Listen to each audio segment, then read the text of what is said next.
지금은 돌아가셨지만 저희 장인어른께서 약 20여 년 전에 시카고 남부 지역에서 장사를 하시다가 권총 강도에 의해서 총에 맞으셨습니다.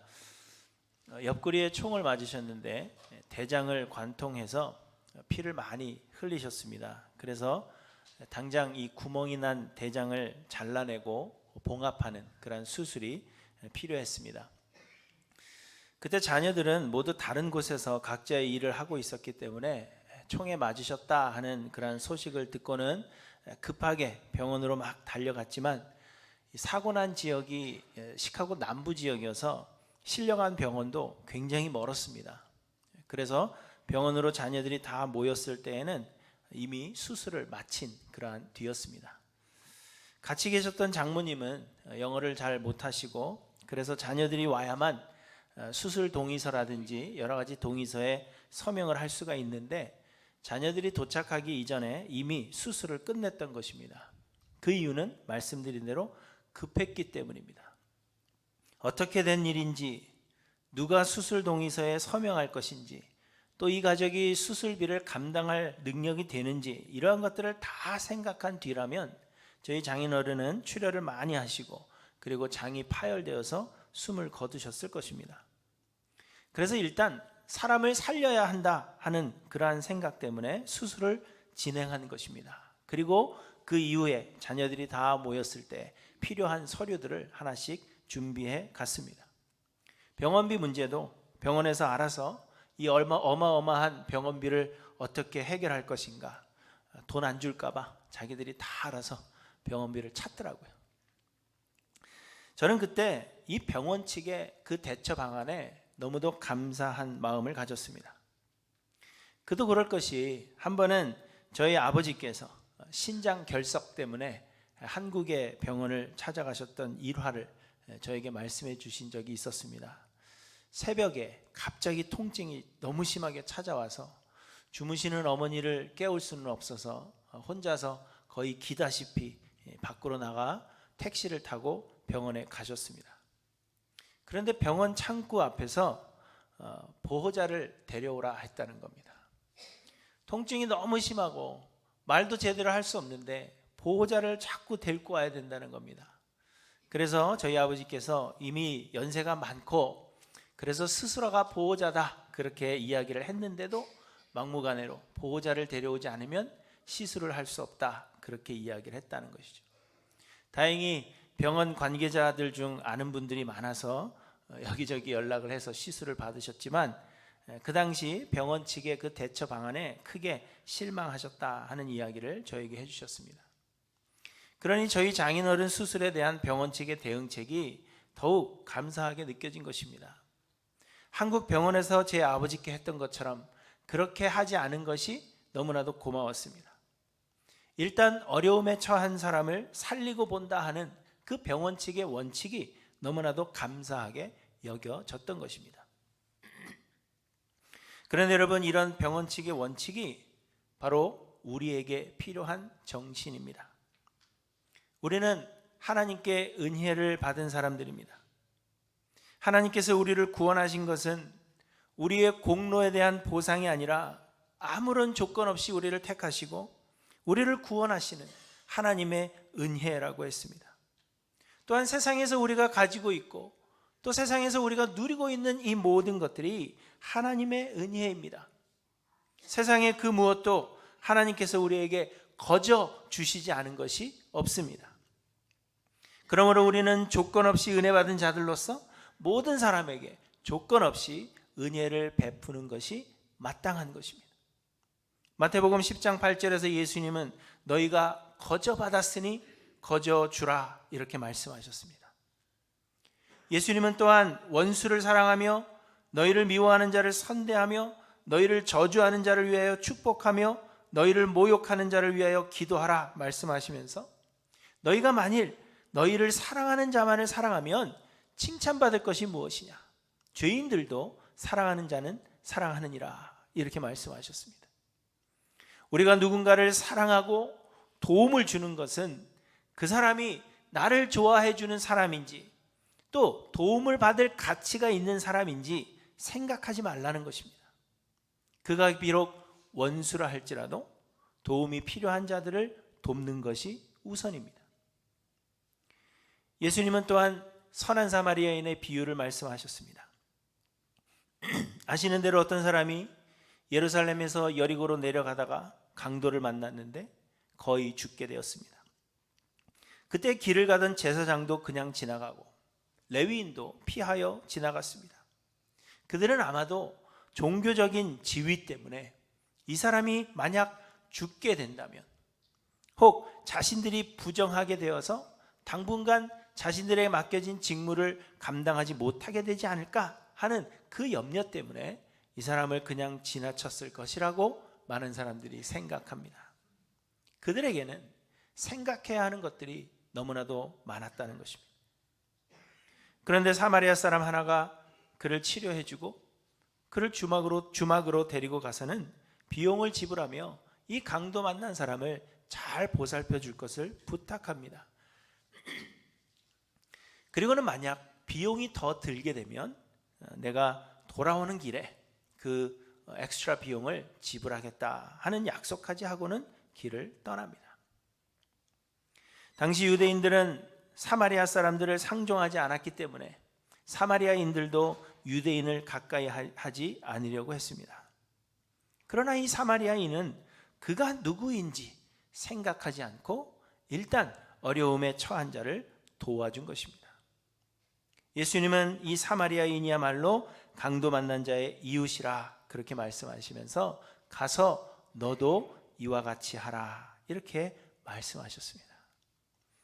여러분, 이처럼 어려움에 처한 사람을 먼저 돕는 것이 하나님께서 우리 믿는 자들에게 원하시는 우리의 삶의 원칙이요 또한 자세입니다. 하지만 우리는 어떠합니까? 우리는 먼저 돕기보다는 분석하고 말하기를 좋아합니다. 쓰러져 있는 사람을 보면 일으켜 세워줄 생각보다는 그가 왜 쓰러졌는지, 무엇에 걸려 넘어졌는지에 대해서 말하는 것을 더 좋아합니다. 굶주리고 있는 사람을 보면 그에게 필요한 것을 주고 먹을 것을 줄 생각보다는 이 사람이 무엇 때문에 저렇게 가난하게 되었는지에 대해서 뒷이야기하는 것을 더 좋아합니다. 그러다가 발 없는 말이 천리를 가기도 하고 또 이야기가 눈덩이같이 불어나서 소문이 한 바퀴만 돌면 처녀가 어느새 애엄마가 되어 있는 그러한 것을 우리는 쉽게 경험합니다. 오늘 본문을 보시면 예수님께서 길을 가실 때 날 때부터 맹인된 사람을 보셨습니다. 그러자 제자들이 예수님께 물었습니다. 라삐여, 이 사람이 맹인으로 난 것이 누구의 죄로 인함이니까? 자기니까? 그의 부모니까? 당시의 유대인들은 이 사람들의 질병이 죄에 대한 하나님의 징벌이라고 생각했습니다. 출애굽기 34장에서 하나님은 악인에 대해서 말씀하시면서 벌을 면제하지는 아니하고 아버지의 악행을 자손 3, 4대까지 보응하리라 이렇게 말씀하셨습니다. 그래서 유대인들은 이런 말씀을 근거로 하여 사람이 극심한 질병을 가지게 되는 것은 자신의 죄 때문이든지 혹은 부모의 죄 때문이든지 혹은 3, 4대까지 올라가서 조상의 죄 때문에 그렇게 된 것이다 라고 믿게 된 것입니다. 그래서 제자들은 이 사람이 맹인이 된 것 역시 아마도 부모의 죄 때문일 것이다 라는 생각으로 예수님께 질문한 것입니다. 그러나 예수님은 이 사람이 맹인된 것이 이 사람의 죄도 아니고 부모의 죄도 아니라 그렇게 말씀하십니다. 현대에도 많은 사람들이 삶의 고통은 죄에 대한 징벌이라고 은연중에 생각합니다. 반대로 내가 고통 없이 잘 살고 있는 것은 하나님이 나에게 복 주신 결과라고 그렇게 생각하며 자부하는 것입니다. 그래서 어떤 사람이 하는 일마다 잘 안 되고 극심한 고통 가운데 있다 한다면 우리는 무슨 죄가 저리도 많아서 고생을 하나 혹은 전생에 무슨 죄를 지었길래 저런가 이런 말을 우리는 입버릇처럼 합니다. 예전에 어떤 사람이 가게에 흐르는 저주를 끊어라 라는 제목의 책을 써서 큰 관심을 받은 적이 있습니다. 이 책의 내용은 사람이 고통을 겪는 것은 조상의 죄 때문인 경우가 많다는 것입니다. 그래서 조상이 지은 죄에 대해서 조사를 해보고 그 죄를 철저하게 회개하지 않으면 자손들이 아무리 열심으로 신앙생활을 해도 잘 안 될 수밖에 없다는 것이 그 내용이었습니다. 그런데 여러분, 이 책이 한동안 기독교 서적의 베스트셀러였다 하는 것은 대부분의 사람들이 이 죄와 고통에 대하여 어떻게 사고하고 있는가 하는 것을 단적으로 보여주고 있는 것입니다. 욥이 말할 수 없는 고통을 당하고 있을 때에도 욥을 찾아온 욥의 친구들이 욥에게 죄를 회개할 것을 종용했습니다. 욥이 나는 고통당할 만한 그러한 죄를 범한 일이 없다 항변하자 아마도 내가 인식하지 못하는 죄가 있을 것이다, 무의식 중에 알지 못하고 지은 죄가 있을 것이다 라거나, 혹은 욥의 자녀들이 욥이 모르는 사이에 죄를 범했을 수도 있다라고 말하며 무조건 회개하고 용서를 구하라고 욥을 다그쳤습니다. 그리하면 하나님께서 죄를 용서하사 다시금 복 주실 것이라고 주장한 것입니다. 그런데 여러분, 이것이 우리들의 일반적인 생각 아닙니까? 누군가가 고통을 당하는 것은 하나님을 제대로 섬기지 않은 그러한 결과이고, 반대로 내가 고통 없이 잘 살아가고 있는 것은 내가 하나님을 잘 섬긴 결과로 얻은 복이라고 생각합니다. 그래서 우리도 욥의 친구들처럼 실질적인 도움을 주지는 않으면서 그저 회개하라고 다그친다든지, 혹은 평안히 가라, 덥게 하라, 배부르게 하라, 입으로 말하는 것에만 그치는 경우가 우리 가운데 허다합니다. 그러나 여러분, 사람의 질병은 죄에 대한 하나님의 징벌이 아닙니다. 물론 인간이 고통을 당하게 된 것은 우리의 죄에 대한 결과는 맞습니다.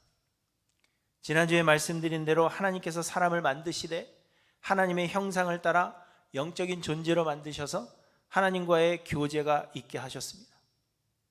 하나님은 우리의 주인이 되사 하나님의 선하신 뜻대로 우리를 인도하시기를 원하셨습니다.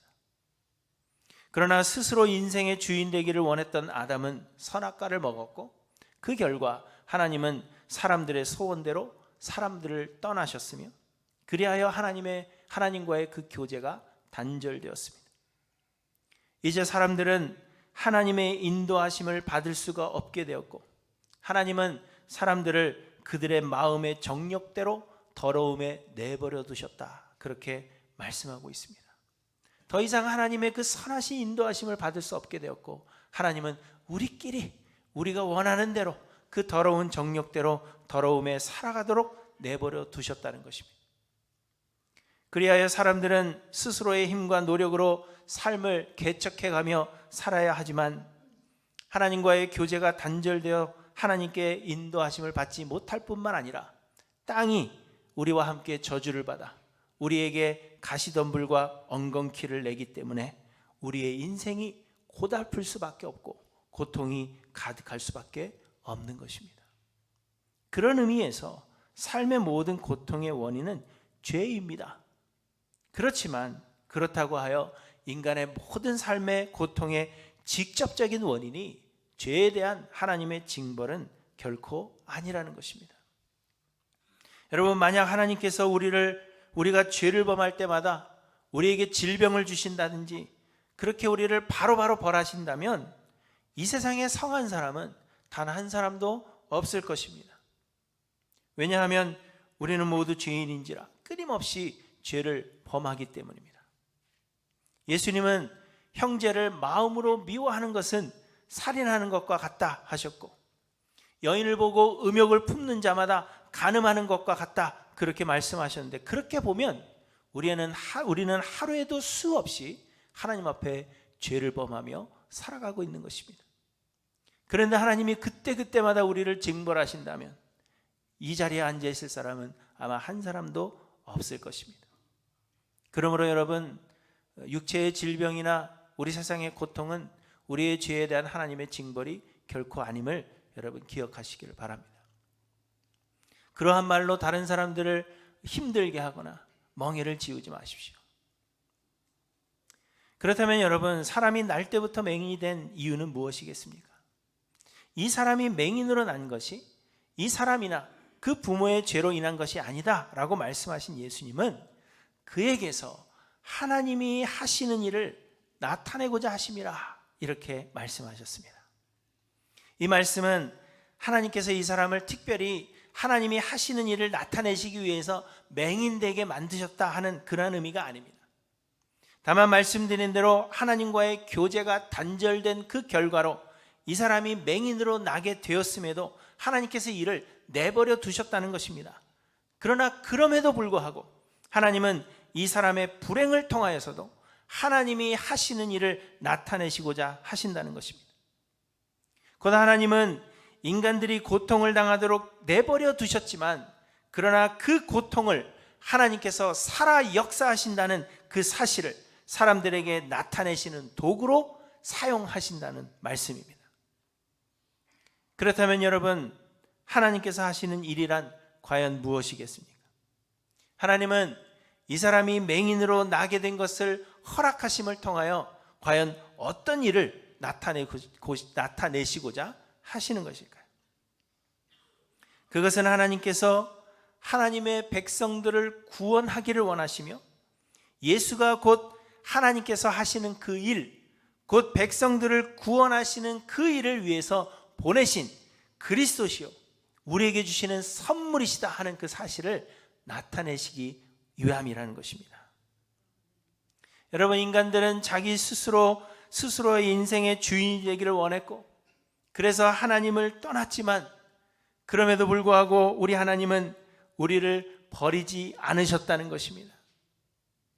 하나님은 아무런 조건을 요구하지 않으시고 구원 얻을 자들을 택하셨으며 아무런 가치도 없는 우리를 구원하시기 위해 하나님의 독생자 예수를 그리스도로 보내주셨습니다. 예수 그리스도로 하여금 십자가에서 죽으사 우리의 모든 죄값을 대신 치르게 하시고 성령으로 말미암아 예수를 그리스도로 믿게 하셔서 그 믿음을 우리의 의로 인정해 주시고 우리를 구원하시는 것입니다. 이것이 하나님께서 하시는 일이며 하나님은 이 일을 나타내시고자 인간의 고통을 허락하셨다는 것입니다.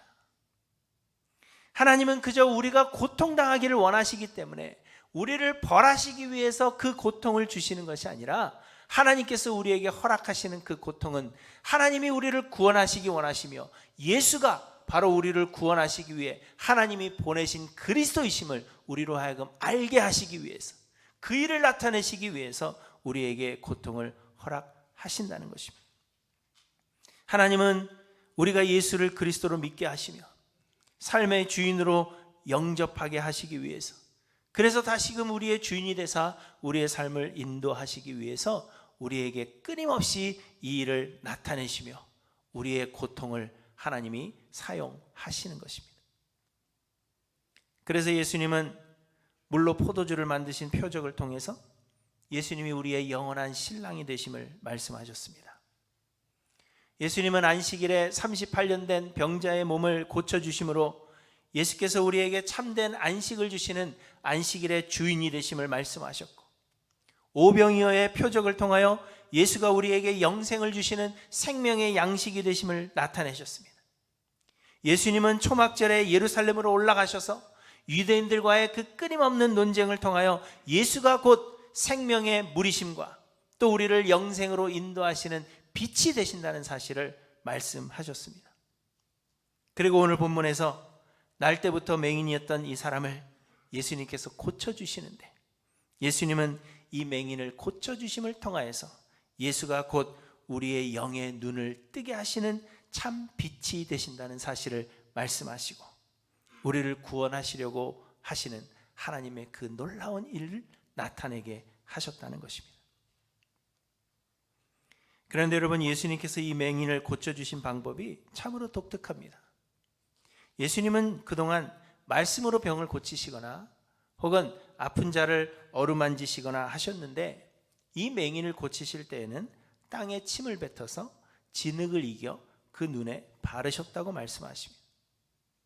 이 말씀에서의 진흙을 만드셨다는 것이 핵심인데 이것은 하나님께서 세상을 창조하실 때 사람을 빚어 만드셨던 그 행위를 기억나게 하는 것입니다.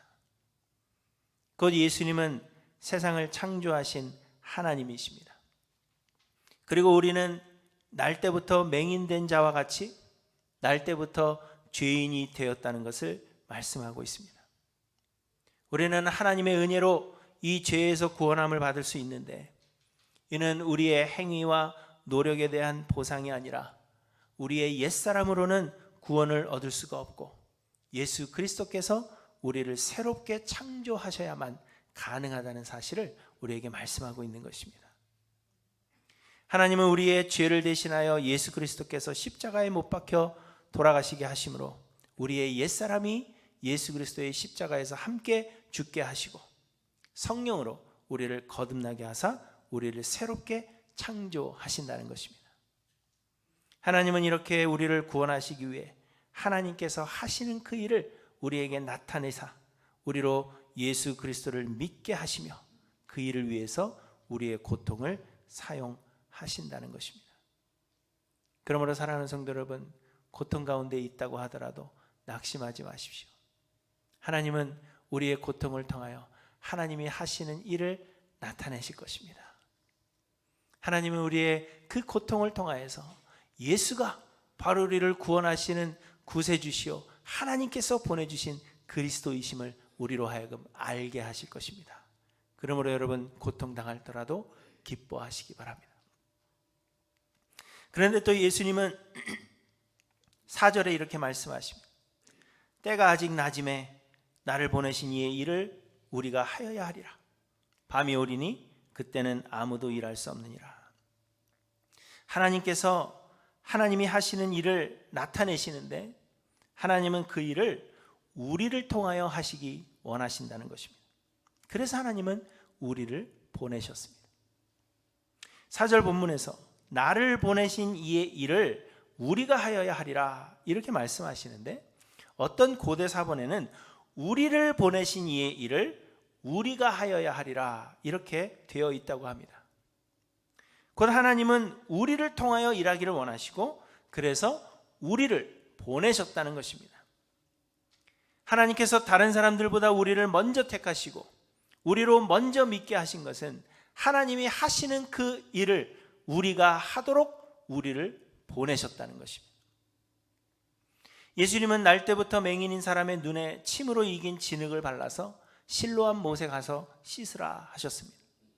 이 실로암 연못은 히스기야 왕이 외세에 의해서 포위되었을 때 물을 구하기 힘들 것을 대비하여서 성 밖에서부터 물을 끌어와서 연못에 물을 저장하도록 만든 연못입니다.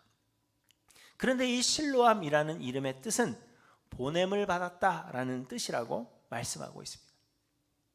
곧 예수님은 사람들에게 생명을 주시는 물로 또한 영의 눈을 뜨게 하시는 빛으로 보냄을 받으신 분이시라는 것을 상징적으로 말씀하시는 것이요, 또 예수 그리스도를 믿고 제자된 우리들 역시도 예수 그리스도와 함께 보내심을 받은 자들이라 하는 것을 상징적으로 말씀하고 있는 것입니다.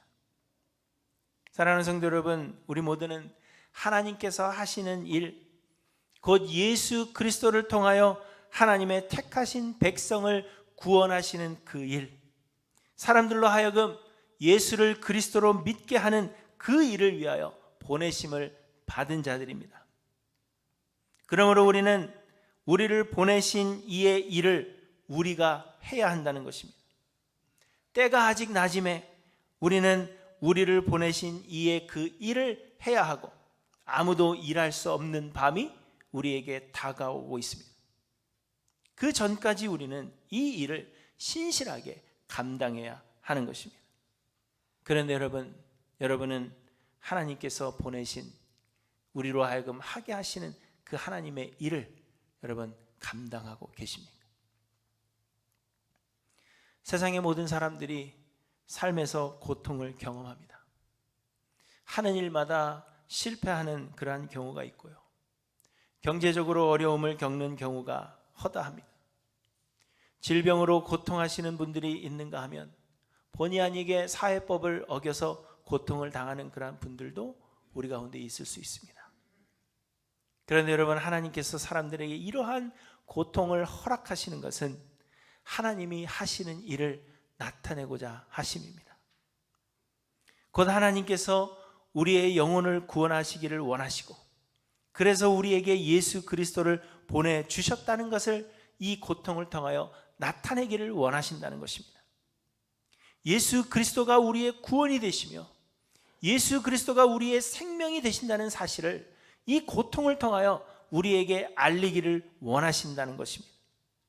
이 예수 그리스도를 믿고 삶의 주인으로 영접하여서 인도하심에 온전히 순종하는 것이 우리의 유일한 소망이 된다는 사실을 하나님은 알게 하시고자 우리에게 고통을 허락하신다는 것입니다.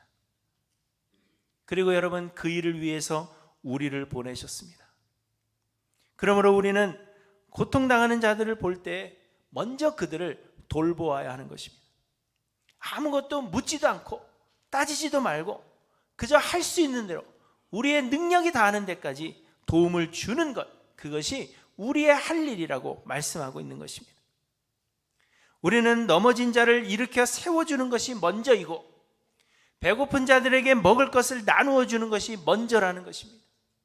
시리에 빠져 있는 자들을 우리가 할 수 있는 것으로 위로하는 것이 먼저이고, 그리하여 우리의 베푸는 그 사랑이 하나님의 사랑이며 예수 그리스도만이 참 소망이 되시고 참 구원이 되신다는 사실을 알게 하도록 하나님은 우리를 보내셨다는 것을 말씀하고 있는 것입니다. 그런데 여러분, 우리는 사실 어떠합니까? 우리는 고통당하는 사람을 보면 먼저 그 고통의 원인을 분석하려고 합니다. 이 사람이 고통을 당하는 이유가 무엇인지, 이 사람이 어떤 잘못을 했고 어떤 죄를 지었길래 이러한 고통을 당하고 있는 것인지 그것을 알기를 원합니다. 이 사람은 과연 도움을 받을 만한 그러한 자격이 되는 사람인가? 내가 이 사람을 도와줄 때 몇 번을 도와줘야 하며, 내가 한 번 도와주면 이 사람은 일어설 만한 능력이 있는 사람인가를 먼저 판단하고 그 뒤에 내 이름이 높아지지 않는 일에 대해서는 우리는 도움을 주려고 하지 않습니다. 그런데 여러분, 날 때부터 맹인된 것이 누구의 죄 때문인지 우리는 그것을 궁금해해야 할 이유가 없다는 것을 말씀하고 있는 것입니다. 그게 누구의 죄 때문인지 왜 궁금합니까? 자신의 죄면 어떨 것이고 부모의 죄 때문에 그렇게 됐다면 어떠할 것입니까? 그런데 우리는 그 질문이 먼저 나오게 된다는 것을 보여주시는 것입니다. 사랑하는 성도 여러분, 하나님은 우리에게 그 어떤 것도 궁금해하지 않으셨습니다. 우리가 과거에 어떤 사람이었는지, 우리가 과거에 어떤 죄를 지었는지, 우리에게 어떠한 공로가 있는지, 우리가 얼만큼의 가치가 있는 사람인지 하나님은 묻지 않으시고 아무런 조건 없이 우리를 택하사 죄에서 죽음에서 구원해 주셨습니다. 그렇기 때문에 우리도 고통 중에 있는 자들을 먼저 돕는 것이 마땅함을 말씀하고 있는 것입니다. 그리하여 하나님이 예수 그리스도를 통하여 하시는 그 일을 우리를 통하여 나타내기를 원하시며, 그것이 우리를 부르신 목적임을 오늘 본문이 우리에게 말씀하고 있습니다. 사랑하는 성도 여러분, 우리 주변에 고통당하는 자들이 많지 않습니까? 너무 많은 것 생각하지 마시고 돕고 세우는 일을 우선으로 행하시는 우리 하일랜드 교회 모든 성도님들 되시기를 간절히 소망합니다. 그래서 우리의 삶이 하나님이 하시는 그 일, 예수 그리스도를 통하여 우리를 구원하시는 그 놀라운 은혜의 일을 나타내는 삶이 되어서 하나님께는 기쁨이 되고 어둠으로 가득한 이 세상에 밝은 빛을 비출 수 있는 우리 모두의 삶이 되기를 주님의 이름으로 간절히 축원합니다. 기도하십니다.